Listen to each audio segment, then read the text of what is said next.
Hello guys, and welcome back to another cold episode. I was just about to go to sleep, and then I decided to check Road of the King, and lo and behold, a new meta breakdown for Master Duel was just posted, and I really like looking at these because it goes over tournaments within the more Asian, or the OCG formats, and more of those players, kind of the East Coast versus the West Coast kind of idea, and I just wanted to talk about them because I saw something very interesting, which is this breakdown. If we go to Master Duel meta instead, which is more of the West Coast centric, we can see the meta breakdown here as well. Very Prank Kid centric. If we go to top decks as well, we can see, again, lots of Prank Kids, Live Twin, Adventure Tenyi, Flunder, stuff like that. Again, if we head over to the OCG, Eldritch, top deck. Why? I have no clue. Honestly, this deck should not even be nearly as played as Virtual World Prank Kid Adventure Tenyi. And yet, here it is. The OCG loves their Eldritch, and they will continue to love their Eldritch until the heat death of the universe. So, yeah. There's that. This was taken over 36 tournaments from the 1st of July until the last day of July. So, pretty interesting. All in all, though, with this breakdown, we can see that there is a lot of various different decks. There's no one deck that is dominating, and there's a lot of different things that you can play, and yeah, this just goes to show it. First of all, we have 9 regular Eldritch, 2 with Grass, Destiny, Adventure Eldritch, which is what I would say is probably a little bit better, or just the, like, Cybers Eldritch style with a more combo-oriented Eldritch going into Hulk and the stuff like that. We also have the Virtual World being the second most represented. Now, if we, again, look over at Master Duel, Virtual World is just, like, non-existent for some reason. Where?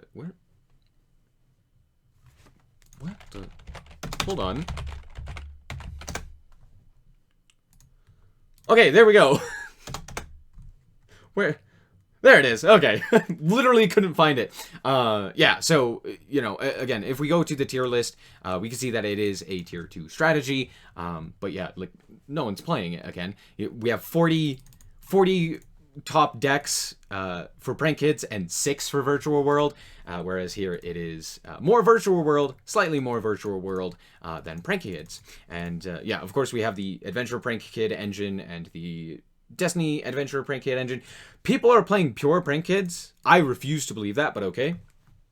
Next up, we have the Adventure Tenyi with mostly Rose Dragon Adventure Tenyi and just other Adventure Tenyi. We have the Flunder. We have Adventure Good Stuff. Sword Soul is still kicking and out there. We have Tri Brigade with the Destiny Tri Brigade and Zodiac Tri Brigade. Now, in the more Western meta, there tends to be more people who play the Lyralisk Tri Brigade as well as the Zodiac Tri Brigade, whereas in the OCG there seems to be a lot more focus on the Destiny Hero Tri Brigade and stuff like that. So it's kind of interesting. That's a deck that I, you know, care about. 3 Luna Kaiju because reasons.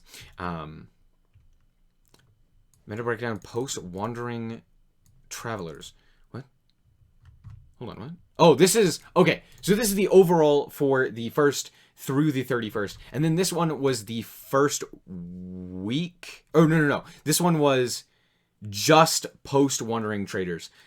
So this one is a better representation of what the actual meta was at the time, so that's probably why, Eldritch is still at the top. Why is Eldritch still at the top? Adventure Tenyi is the second. What? What is going on? Also, no Tri Brigade now on this list. So that's pretty interesting. There was one Tri Brigade Lyralisk. That was it, just the one. That deck disappeared. No! That's, okay, this is a very, very interesting breakdown. We have the Adventure Tenyi, we have the Prank Kids, and the Flunder that we kind of expect to be big. But Eldritch, again, just taking up the biggest slice of the pie. Very interesting. Adventure Good Stuff taking up a slightly larger percentage. No Sword Soul. That's also kind of interesting. But yeah, okay. There you go. 11 Eldritch. Okay. Eldritch. yeah, here you go. Let's see what they have to say. One Necro Banshee and one Necro World Banshee and one Zombie World in the main deck provides a searchable option to shut down Flunder. And, like, everything else, basically. Zombie World is crazy in so many metas. It shuts down the worm stuff, it shuts down the winged beast stuff, it shuts down the tri-type stuff, like, it just does everything. Yukoma went 7-0 and finished first. Which had 128 participants. Well done. Rivalry, there can be only one. Yeah, I mean, Summon Limit, Skill Drain. Skill Drain's a cool and fair and balanced card. Notably, not playing Vanity's Emptiness. Kind of weird. Also, notably, not playing the trap that modulates attack, or that decreases attack. The like Cougar Golden Land, that's so strange to me that they're just playing the 3 Hakero 1 Conch triple Golden Boy. Okay, fair enough. Interesting. Yeah, there you go. That's the best deck currently in the OCG in terms of tournament results. Interesting. Moving on, we have the Rose Dragon Adventure 10. 42 cards. Optimal. Double Chiwen, the double Jet Synchron. This card is literally one card Halka Fibrax, so of course you're playing 2 of it. 2 of the O-Lion, because why play 1 brick when you can play 2? And of course they're playing Gamma Driver. One thing that I do like to note is that in the OCG, people really like Gamma, whereas in the TCG, like if we type in Gamma, these are all the people that are playing Gamma. Not nearly as many, right? You would expect more people to be playing Gamma since it is just a solid card, and it's currently limited to 2 for some reason. But alas, TCG players don't like Gamma. So there's that. The one Max C. It's simple. Just don't draw Max C. If you want to cross out, just don't draw Max C. It's as simple as that. Why are you only running 1? This is a crazy list, and I love it. What were your results, person? 6-1. And finished second out of 120 participants. Pretty solid. Oh, also, number 42 Galaxy Tomahawk. People have finally realized that this card is absolutely busted and are starting to play it. Yeah, this card should be banned. It's banned in the TCG. I believe it's banned in the OCG as well. Let me check that out. Before we get on to the rest of the video, did you know that 70% of the people who watch my content aren't subscribed? If you end up liking the content, consider subscribing. You can always unsubscribe later if you end up not liking it. Anyway, let's get on to the rest of the video. For some unknown reason, it is not banned. Why? OCG, why? Why? What? Yeah, if you don't know, 2 level 7s make this card, and then it gives you 5 tokens. 5 tokens. There's no restrictions on those tokens. They're just tokens. You can just link them off. It's absolutely absurd, the amount that you could do with that. And most notably, you can use them to make Auroradon because they are machines. So there's that. So that gets you tuner access as well, which is, it's just genuinely insane.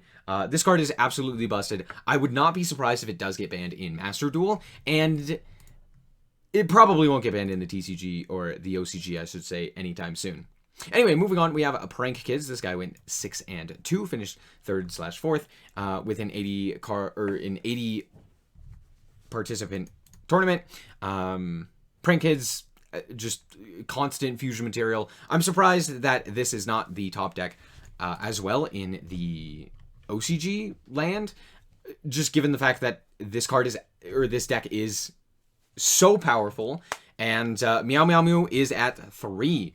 As you can see, 1, 2, 3. This card is banned in the TCG. That's how powerful it is. It's currently at 3. in Master Duel. This card definitely deserves to be banned. Please get it out of here. No one likes you prank kids. Moving on, we have Flunder. I mean, 7-0. I hate Flunder. Yeah, Dimensional Barrier of the Stormwinds is a crazy lockdown, along with Dimension Shifter being able to ruin the days of things like Prank Kids, as well as the Adventure Tenyi, and just like everything in general. Main decking Dark Ruler No More is a genius idea. I love this. This is actually just a very solid list. The triple Dimension Shifter, the triple Maxi, the triple Duality, triple Prosperity, triple Map, like, oh, it's so clean. I'm loving this. The only thing... Do they have a side deck? Okay. It looks like they don't do side decks. Yeah, Master Duel, no side deck format. Yeah, I mean, with no side deck, a Flunder is going to do way better, given the fact that you can't side out those Max Cs and side in things that are actually going to hurt them, like Droll and Lockbird, Evenly Matched, and the like. So that really is interesting. Also, Burb. Moving on, we have Virtual World. This guy went 6-0. Well done to Joel. So funny. 64 participants. Well done indeed. This list is honestly super strong.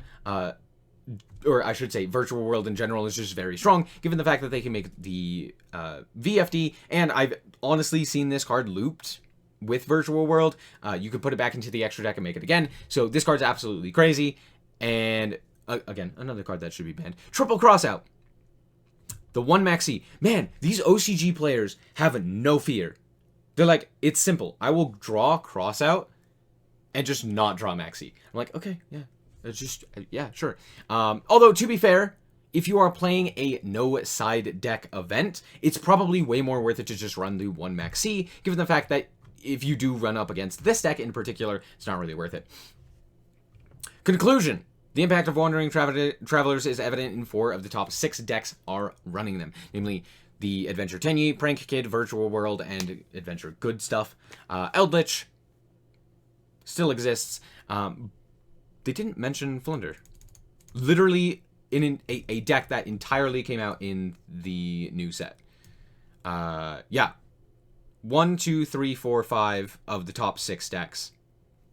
This one is entirely because of the new... Actually, 1, 2, 3 of these decks are entirely because of the new release. So, I'm not hating on Road to the King. They do great work. Truly. Just very interesting. This is perhaps also the point where Master Duel is diverging from the OCG and tries to stand out as its own format. Changes were made preemptively, such as semi-limiting Fusion Destiny, Water Enchantress, and Rite of Aramesir, causing the metagame to develop in a slightly different direction. This I can agree with. Master Duel has changed slightly from where the OCG was at the time, but I think that also is slightly due to the fact that the limitations weren't nearly as hard on some of the top-tier decks prior to the adventure stuff coming out, because the game was new and they didn't really want to hit anything. So Tri-Brigade still is like completely untouched. We have like Virtual World. Again, it was actually limited in some capacity, whereas I don't know if that was the case in the OCG, and just other such random things like that, like Prank Kids technically being hit and the like. But anyway, leaving True King of All Calamities and Zodiac. Trident at Limited also allowed Adventure Virtual World and Destiny Adventure Zodiac to become viable builds. If you don't know, there is a build with Adventure Destiny Zodiac, and it's absolutely stupid, and I might play it because it's so crazy. But yeah, all in all, Master Duel does seem to be diverging slightly from the OCG, which is pretty nice. However, with that being said, I think we just need to get some new stuff in there. We need a new ban list. We need new content just in general, because this meta has been terrible thanks to you in particular, Flunder, but also Prank Kids just taking like 6 years to do their combo, and then you just being like, all right, double Raigeki, fantastic, have a nice day. Anyway, that's going to be it for this episode. I hope that you guys did indeed enjoy. If you did, a like is very much so appreciated, and if you want to check out more content like this, as well as more Yu-Gi-Oh!, then just be sure to subscribe. Anyway, thank you guys so much for watching, and remember to always stay frosty. Bye-bye.